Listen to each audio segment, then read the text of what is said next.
हथियार का इस्तेमाल उल्टी दिशा में कर रहे हैं।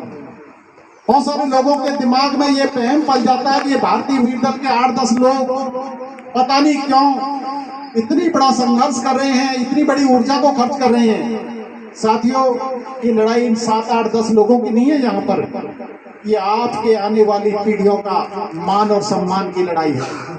आप सबकी लड़ाई है। अगर आप नहीं लड़ना चाहते, क्योंकि आप विचारधारा से जुड़े हुए लोग नहीं है, जो समाज विचारधारा से नहीं जुड़ता वो कभी एकता नहीं हो सकती। बहुत सारे लोगों के सवाल हैं कि गुर्जर समाज एक नहीं है।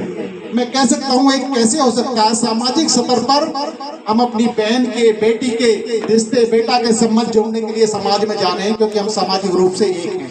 वहाँ हमारी विचारधारा है। हमें पता है कि समाज अपना रिश्ता जोड़ेगा, समाज के अंदर जोड़ेगा।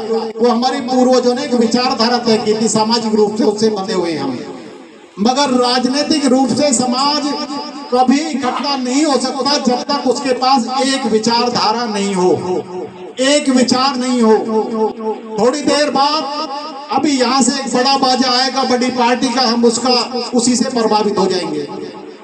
दूसरी बात, थोड़ी देर में कोई तीसरा आएगा, बड़े हेलीकॉप्टर से उतरेगा, बड़ी बड़ी गाड़ियां आएंगी, थोड़ी देर बाद उससे प्रभावित हो जाते हैं। साथियों, विचारधारा ने उत्तर प्रदेश पर 5 बार शासन कर लिया है। आपके बीच में रहने वाले लोग केवल विचारधारा की बात की है उन्होंने। वो आंख बंद करके नहीं, आंख खोल के जीते हैं। और समाज भी इस बात के लिए बिल्कुल भी दोषी नहीं है, क्योंकि विचारधारा के लिए इस समाज के नेतृत्व ने कभी काम ही नहीं किया। अलग अलग विचारधाराओं से आपके बीच में आए हैं। कभी वो समाजवादी विचारधारा लाते हैं, तो कभी ब्राह्मणवादी, तो कभी अंबेडकरवादी विचारधारा। आप अलग अलग विचारधारा जब आपके बीच में परोसी जाएगी, तो आपका विचार भी एक विचार नहीं बनकर अलग अलग विचारों में बढ़ जाएगा और कभी एक नहीं हो सकता। आपके बीच में अगर आपको ताकत बनानी है, तो सबसे पहले विचारधारा। मैं कहता हूं, ये भारतीय वीर दल के कार्यकर्ता जब आपको इनको टेलीविजन के, आपके मोबाइल के चैनल पर देखते हैं, तो बहुत सारे लोगों को खुजली हो जाती है। जब ये आपको बताते हैं कि आपको किस दिशा में ले जाया जा रहा है, आपको भ्रमित करके कहां पर ले जाने का काम कर रहे हैं। क्योंकि हम लोग दिल से जीते हैं, दिमाग से कम जीते हैं। भावनात्मक समाज है, भावनाओं में बहने वाला समाज कभी शासक नहीं बन सकता। धर्म के नाम पर हम इतने भावुक लोग हैं, जरा सी बात हमें हमारी भावनाओं को ठेस पहुंचा देती है। हम लोगों ने कहा कि भाई आप लोग ये कांवड़ यात्रा पे जाते हो, हमने कांवड़ का नाम लिया, आधे लोगों की तो अभी बेचैनी बढ़ गई होगी। मुझे बताइए, इस देश के अंदर IAS, IPS, HCS, doctor, engineer, professor, total बड़े नेता जो देश और विदेशों में बैठे हैं, उनका एक बच्चा या उनकी बीवी या उनकी घरवाली या उनके घर से कोई कांवड़ लाया हुआ? मुझे बता दीजिए उन्होंने अपना विकास कैसे कर लिया। और हम लोग एक चीज हमको दिखा दी है, भगवान नाम की चीज, जिस सबसे ज्यादा डराने का काम है। अगर भगवान है तो वो डराने के लिए है या आपकी सेवा करने के लिए है?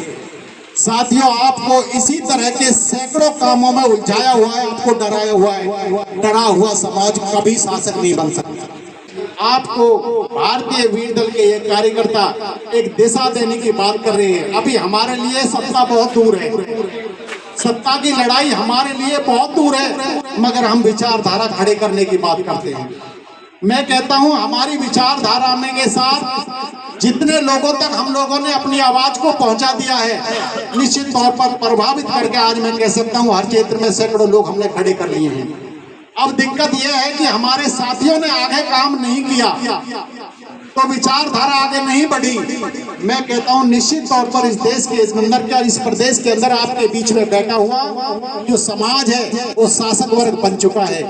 आपके समकक्ष इस देश की आजादी के समय आपकी और उनकी जो स्थिति थी लगभग बराबर थी। वो लोग विचारधारा खड़ी करी, उन लोगों ने विचार से जुड़े, वो लोग शासक बन गए। आप लोगों को विचारधारा खड़ी करने के लिए खड़ा होना पड़ेगा। साथ ही मैं अधिकार की बात करता हूं, क्योंकि ये आपकी लड़ाई है, आप लोगों की लड़ाई लड़ने वाले लोग हैं। मुझे बता दीजिए, इस देश के अंदर किसी व्यक्ति ने इस भारतीय वीर दल को 10 रुपए का ये कह के दान दिया हो कि साहब आप अच्छा काम कर रहे हैं, आप आगे बढ़िए?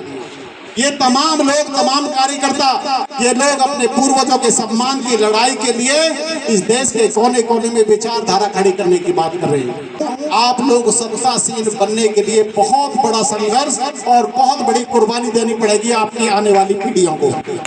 नहीं बनेगा ये समाज सत्तासीन, मैं गारंटी से कह सकता हूं। अभी आपके आने वाली पीढ़ियों को बड़ा संघर्ष करना पड़ेगा, क्योंकि आपको विचारधारा के जुड़े बिना आप किसी भी सूरत में एकत्रित नहीं हो सकते। राजनीतिक ताकत बनाने के लिए राजनीतिक विचार को अपनाना पड़ता है। विचार एक होता है, बहुत सारे लोगों में ये पूरे देश में सुनता हूँ गुर्जर एक नहीं है। अरे सब, जब आपके पास विचार ही एक नहीं है तो एक कैसे हो सकते हो?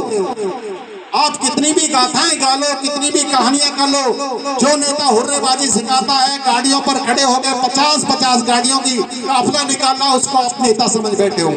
वो आपका सबसे बड़ा शत्रु है, उसने बड़ा नुकसान किया है समाज का। साथियों, इस समाज के नौजवानों को भ्रमित करने का काम किया है, उन्हें दिशाहीन करने का काम किया है, उसी का जयकारा लगाते हैं और दूसरों के गुलाम बनाने का काम इस समाज को करने का काम कर रहे हैं। जो बड़ी राजनीति में इस देश की में गुर्जर समाज ने उसने शिखर पर पहुंचाने का काम, एमपी जैसे और एमएलए जैसे पदों पर पहुंचाने का काम किया। आज वो अपना राजनीतिक अस्तित्व बचाने के लिए उत्तराखंड जैसे प्रदेश में कोने में जाकर अपनी सीट खोजने का काम कर रहे हैं। ये समाज की लड़ाई लड़ रहे हैं क्या ये लोग? 50-50 गाड़ियों का काफिला, हेलीकॉप्टर का काफिला साहब स्वयं डाल रहे हैं नेताजी अपने पोस्ट पर। कितना बड़ा दुर्भाग्य, शर्मिंदा की बात है। हजारों करोड़ के व्यक्ति होकर आपकी विचारधारा ये है कि आपकी 100 गाड़ियां दौड़कर आप उनको पोस्ट पर दिखाने का काम कर रहे हैं। इस समाज का दुर्भाग्य बताइए, वो किस काम का है आपके लिए? वो अपनी व्यक्तिगत स्वार्थ पूर्ति के लिए केवल आपका हताश है और निराश है, उनके पास विचारधारा है नहीं, न सोच है। मैं गारंटी से कहता हूं, आप लोगों को विचार देने वाले विचारक का सम्मान करना पड़ेगा इस देश के अंदर, तब तक आप सत्तासीन नहीं बन सकते। और जब तक आप सत्तासीन नहीं बनोगे तब तक अपने पूर्वजों को इतिहास और पूर्वजों का सम्मान कभी नहीं करा सकते। मैं कहता हूं, इस देश के अंदर देश की कुर्बानी में आप दिल्ली के पास रह रहे हैं, आप इंडिया गेट पर जाइए, जिसको पूरे दिन मीडिया और सोशल मीडिया पर 1857 की क्रांति में, इस देश की आजादी में जितना रोल हिंदुओं का है बराबर का रोल उनकी संख्या कम होने के बाद भी इंडिया गेट पे जाइए, बराबर के नाम मिलेंगे लिखे हुए इतिहास में। साथियों, आपको गुमराह किया जा रहा है, इस देश के अंदर भ्रमित किया जा रहा है और यहाँ पर एक बहुत बड़ी बात फैलाई जा रही है कि मुगल भारत से आए, मुसलमान भारत का नहीं है, मुगल बाहर से आए। मैं पूछना चाहता हूँ, इस देश के अंदर जितनी भी सभ्यताएं हैं, बताइए कौन सी सभ्यता बाहर से नहीं आई?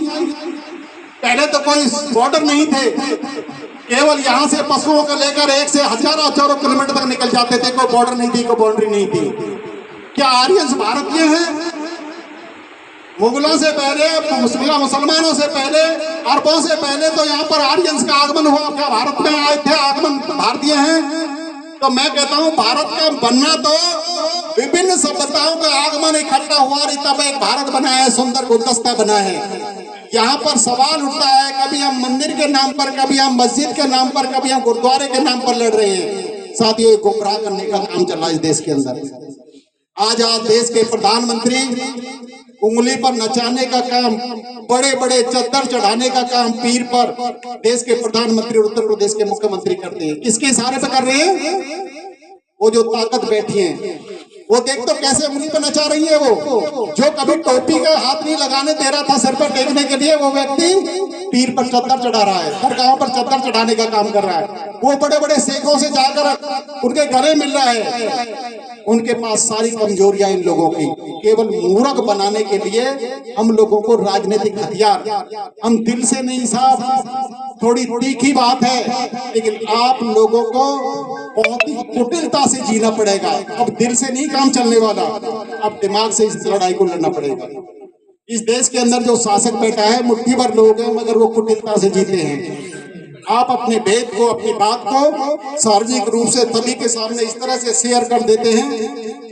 और हमारे पिताजी को किसी ने शहर से गांव में साइकिल पर छोड़ दिया था, रास्ते में मिल गए, मरते मरते भी हमसे कह गए थे, भाई इसका बड़ा एहसान है। फला आदमी था, फला पंडित जी था, वो मुझे साइकिल पे बैठा के और मुझे गांव में छोड़ा था। इसका ध्यान रखना। देखो कितना एहसानमंद समाज है ये। और यहाँ पर ऐसे ऐसे समाज है जो सोया और एहसान खोया। तो मैं कहता हूं बड़ी कुटिलता से राज मिलेगा आपको, दयालुता से और दिल से नहीं मिलने वाला। आपको दिमाग से जीना पड़ेगा और दिमाग से आप निश्चित तौर पर नहीं बदल से एक दिन में। आपकी पीढ़ियों को बदलने का काम हम लोग करेंगे। हमने जीवन पर्यंत इस प्रयास को आगे बढ़ाने के लिए अपने जीवन को किसी राजनीतिक दल, अगर कोई भी बड़ी बड़ी पार्टियां सत्तासीन में भी बैठी हैं, कोई भी पार्टी ऐसे कार्यकर्ताओं को बड़े प्यार से बड़े अच्छा स्थान दे सकती है, सम्मान दे सकती है एक दिन के लिए। मगर ये लोग अपनी आइडेंटिटी, अपनी पहचान, जिस समाज में जन्म लिया है, जिस देश में जन्म लिया है, जिस राष्ट्र में जन्म लिया है, उसके मान सम्मान के लिए अपने परिवार के बच्चों के गले काटकर 10 रुपए निकाल कर खर्च करके तब इस आपकी बात को फैलाने का आपके मान और सम्मान की लड़ाई में। व्यक्तिगत तौर पर मैंने किसी का नाम लिया है, साथियों माफ करना, ये मेरे लिए भी ऐसा क्षण है कि कुछ बातें हैं जो मजबूरी में कहनी पड़ती है। यहाँ राजनीतिक बात नहीं, मगर निश्चित तौर पर इस देश के राजनेता जिस पे पैसा उसको राजनेता समझ बैठा। आपको बुद्धिजीवी तैयार करने पड़ेंगे, बुद्धिजीवियों को सम्मान करना पड़ेगा। अगर आपके समाज में कोई बुद्धिजीवी हैं तो आप उनको अच्छे से समझते हैं, मगर दिक्कत यह है कि हमें गुमराह करने वाले बड़े कुर्ताधारी आते हैं, बगा बग उतर के थोड़ी देर में हमें ऐसी राजनीति सिखा जाते हैं, हम उनके पीछे दौड़ते हैं, उनकी गाड़ी के पीछे बहुत दूर तक। बताइए किसी का एक काम मुझे बता दीजिए उन लोगों ने आपके परिवर्तन में किया होगा। और वहां जाकर उनकी जो हालात है, उनको 6-6 महीने उस नेता से मिलने का समय नहीं मिलता जिसके लिए आप इतनी दौड़ लगाने का काम कर रहे हैं। साथियों आपको अपनी ताकत बनाना पड़ेगा। आज कोतवाल धन सिंह जी जिनकी कुर्बानी और इनके साथ सैकड़ों ऐसी जातियां जिन्होंने कुर्बानी दी है इस देश के अंदर, इस प्रदेश के अंदर, उन लोगों को भाई इस तरह अपने गले लगाना पड़ेगा। ये खाली गुजरों से काम चलने वाला नहीं है। हमारी तरह की सैकड़ों ऐसी जातियां जिनका शोषण हो रहा है, मगर वो आपकी तरफ टकटकी लगा कर देखिए। आपके अंदर क्षमता है, वो दयालु भाव है, आपके अंदर वो शक्ति है कि सबको साथ लगाने की क्षमता है। तमाम लोगों को गले लगाना पड़ेगा और बताना पड़ेगा, क्योंकि आज तक हिस्सा खाया है लोगों ने, आपको बराबर का हिस्सा देना पड़ेगा। जब जिस दिन ये आश्वस्त कर देंगे, निश्चित तौर पर आपके साथ ऐसे सैकड़ों दल हैं, ऐसे सैकड़ों संगठन हैं जो निश्चित तौर पर अपनी अपनी लड़ाई अलग अलग लड़ रहे हैं, वो आपके साथ खड़े हो जाएंगे।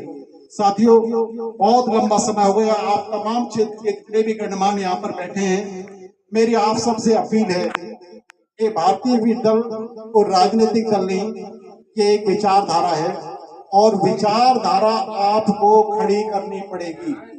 आपको प्रभाव में ना आकर प्रभावित करना पड़ेगा।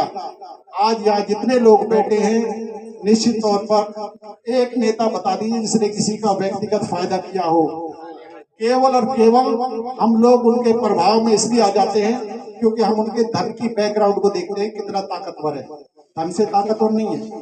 मैं आज की वर्तमान की पार्टी में बैठे हुए नेताओं को बताता हूँ, ये तमाम लोग जो शिखर पे भारतीय जनता पार्टी में बैठे हैं, इनके पास अपना मकान भी नहीं था, कितने भी टॉप लीडर हैं। तो इनके पास विचार था और विचारधारा खड़ी करी। इन लोगों ने 100 साल लगाए हैं सत्ता में पहुंचने के लिए। हमसे पूछते हैं साहब 8 साल हो गए पार्टी, क्या हुआ, कितने, क्या अभी तो आप दिखाई नहीं दे रहे, अब कितने एमएलए बन गए आप। आपको सबसे बड़ी इस बात को समझना पड़ेगा कि परिवर्तन करने की लड़ाई भारतीय लड़ रहा है, तो परिवर्तन जो होता है वो समय निकालने में। एक एमएलए का अगर तैयारी करता है आदमी 15 से 20 साल, तो उसको भी टिकट लेने में लग जाता है और उसकी भी गारंटी नहीं जीते नहीं जीते। मगर आज आपको विश्वास दिलाते हैं, आपकी आवाज को उठाने का काम भारतीय दल जोड़ने का काम कर रहा है। आप इस विचार के साथ जुड़िए, विचार से जुड़िए, विचार से जुड़िए। जय हिंद, जय भारत, जय जय बहुत बहुत धन्यवाद माननीय अध्यक्ष जी।